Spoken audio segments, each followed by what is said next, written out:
I'm going to try and say some words on the things I've used over the years when I was an amateur, when I ran Magellan, I still use today. I think they make sense. I think they make a lot of sense for investors, and I frankly think it's a tragedy in America that the small investor has been convinced by the media, the print media, the radio, the television media, that they don't have a chance. That they don't. The big institutions with all their computers and all their degrees and all their money have all the edges, and it just isn't true at all. And when they're convinced, when this happens, when this occurs, people act accordingly. When they believe it, they buy stocks for a week, and they buy options, and they buy the Chile fund this week, and next week it's the Argentina fund, and they get results proportionate to that kind of investing. And that's very bothersome. I think the public can do extremely well in the stock market on their own. I think the fact that institutions dominate the market today is a positive for small investors. These institutions push stocks on usual lows, they push them on usual highs. For someone that can sit back and have their own opinion, know something about an industry, this is a positive. It's not a negative. So that's what I want to talk about. And the single most important thing to me in the stock market for anyone is to know what you own. I'm amazed how many people own stocks. They would not be able to tell you why they own it. They couldn't say in a minute or less why they own it. Actually, if you really press them down, they'd say the reason I own this is the sucker's going up. I mean, that's the only reason. That's the only reason they own it. And if you can't explain, I'm serious, you can't explain to a 10-year-old in 2 minutes or less why you own a stock, you shouldn't own it. I made 10 or 15 times my money in Dunkin' Donuts. Those are the kind of stocks I can understand. If you don't understand it, it doesn't work. This is the single biggest principle. And it bothers me that people are very careful with their money. The public, when they buy a refrigerator, they get a Consumer Reports, they buy a microwave oven, they do that. They ask people what's the best kind of radar range or what kind of car to buy. They do research on apartments. People will hear a tip on a bus on some stock, and they'll put half their life savings in it before sunset, and they wonder why they lose money in the stock market. And when they lose money, they blame it on the institutions and program trading. That is garbage. They didn't do any research. They bought a piece of junk. They didn't look at the balance sheet, and that's what you get for it. And that's what we were being driven to. And it's self-fulfilling. The public does terrible investing, and they say they don't have a chance. It's because that's the way they're acting. I'm trying to convince people there is a method. There are reasons for stocks that go up. Coca-Cola, this is very magic. It's a very magic number. Easy to remember.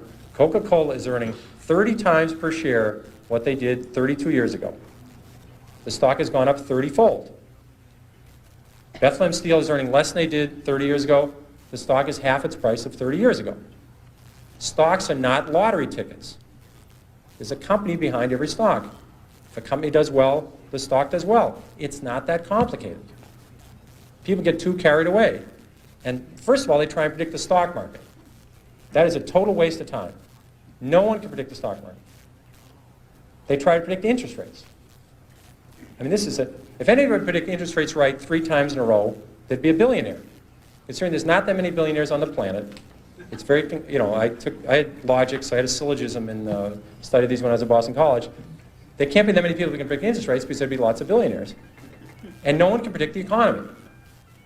I had a lot of people in this room were around in 1981 and 82 when we had a 20% prime rate with double-digit inflation, double-digit unemployment. I don't remember anybody telling me in 1981 about it. I didn't read, I studied all this stuff. I don't remember anybody telling me we're going to have the worst recession since the Depression. So what I'm trying to tell you, it'd be very useful to know what the stock market is going to do. It'd be terrific to know that the Dow Jones average a year from now would be X, that we're going to have a full-scale recession, or interest rate's going to be 12%. That's useful stuff. You never know it, though. You just don't get to learn it. So I've always said, if you spend 14 minutes a year on economics, you've wasted 12 minutes. And I really believe that. Now, I have to be fair. I'm talking about economics in the broad scale, predicting the downturn for next year, or the upturn, or M1 and M2, 3B, and all these M's. I'm talking about economics. To me, is when you talk about scrap prices.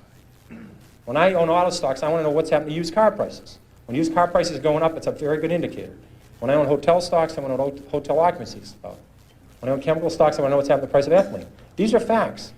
If aluminum inventories go down 5 straight months, that's relevant. I can deal with that. Home affordability, I want to know about when I own Fannie Mae or I own a housing stock. These are facts. They're economic facts and there's economic predictions. And economic predictions are a total waste. And interest rates, Alan Greenspan's a very honest guy. He would tell you that he can't predict interest rates. He could tell you what short rates are going to do in the next 6 months. Try and stick them on what the long-term rate will be 3 years from now. He'll say, I don't have any idea. So how are you, the investor, supposed to predict interest rates if the head of the Federal Reserve can't do it? So I think that's, but you should study history, and history is the important thing you learn from. What you learn from history is the market goes down. It goes down a lot. The math is simple. There's been 93 years a century. This is easy to do.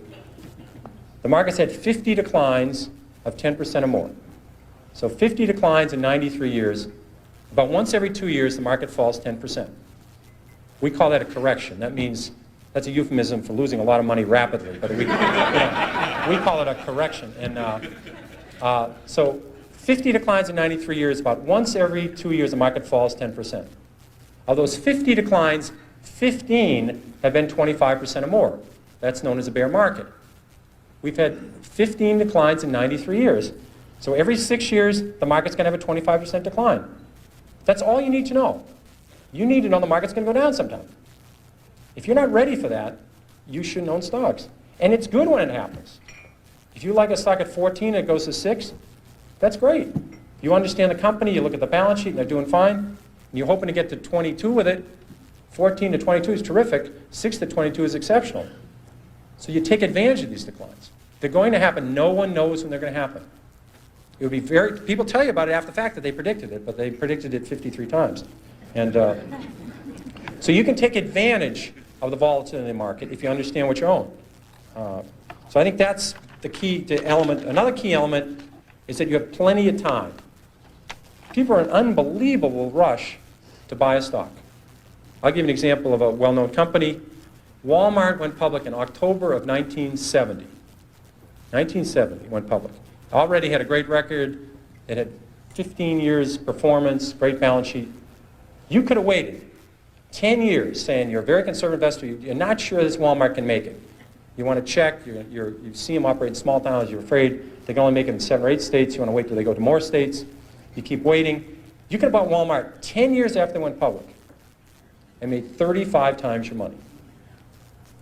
If you bought it when they went public, you would have made 500 times your money, but you could have waited 10 years after Walmart went public and made over 30 times your money. You could wait 3 years after Microsoft went public and made 10 times your money. Now, if you knew something about software, I know nothing about software. If you knew something about software, you would have said, these guys have it. I don't care who's going to win, Compaq, IBM. I don't know who's going to win Japanese computers. I know Microsoft, MS-DOS is the right thing. You could have bought Microsoft. Again, I'm repeating myself, stocks are not a lottery ticket. There's a company behind every stock. And you can just watch it. You have plenty of time. People are in an amazing rush to purchase a security. They're out of breath when they call up. You don't need to do this. It's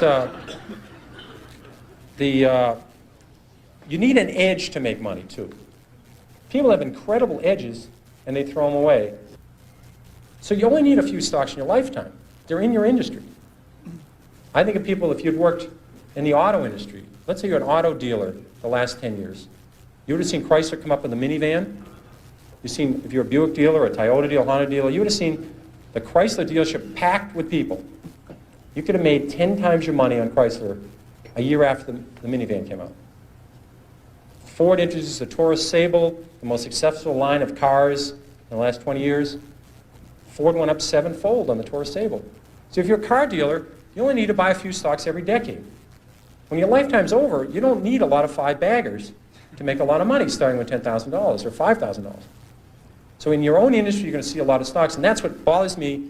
There are good stocks out there looking for you, and people just aren't listening, and they're just not watching it. And they have incredible edges. People have big edges over me. They work in the aluminum industry.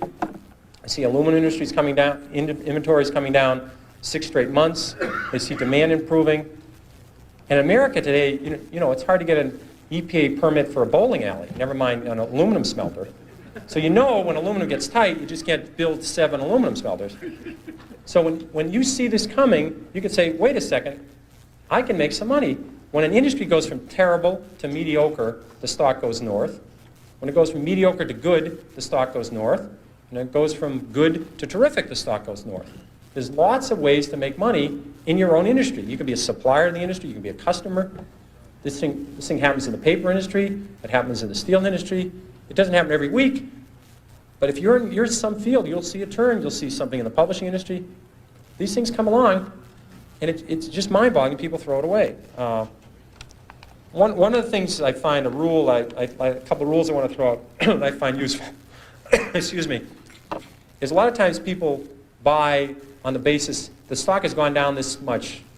How much further can it go down? I remember when Polaroid went from 130 to 100. People said, "Here's this great company, great record. If it ever gets below 100, just buy every share." And it did get below 100. A lot of people bought on that basis, saying, "Look, it's gone from 135 to 100. It's now 95. What a buy!" Within a year, it was 18. And this is a company with no debt. I mean, this is a company. It was just so overpriced. It went down. I did the same thing in my, I think my first or second year at Fidelity. Kaiser Industries had gone from $26 a share to 16. I said, "How much lower can it go?" It's 16. So I think we bought one of the biggest blocks ever on the American Stock Exchange of Kaiser Industries at 14. I said, "It's gone from 26 to 16. How much lower can it go?" Well, at 10, I called my mother and said, "Mom, you got to look at this Kaiser Industries. I mean, how much lower can it go? It's gone from 26 to 10. Well, it went to 6, it went to 5, it went to 4, it went to 3. The important thing is you can't get too attached to a stock. You have to understand there's a company behind it. You can't treat this like your grandchildren. You have to deal with the stock and say, "I understand the company, and if it deteriorates, if the fundamentals slip, you have to say goodbye to it."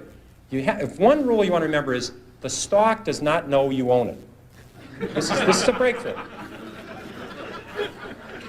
So don't get, you have to understand it and say they're doing well, and as long as they keep doing well, my best stocks have been my 5th, 6th, 7th year I own them, not my 5th, 6th, 7th day. So you have to understand that and stay with it.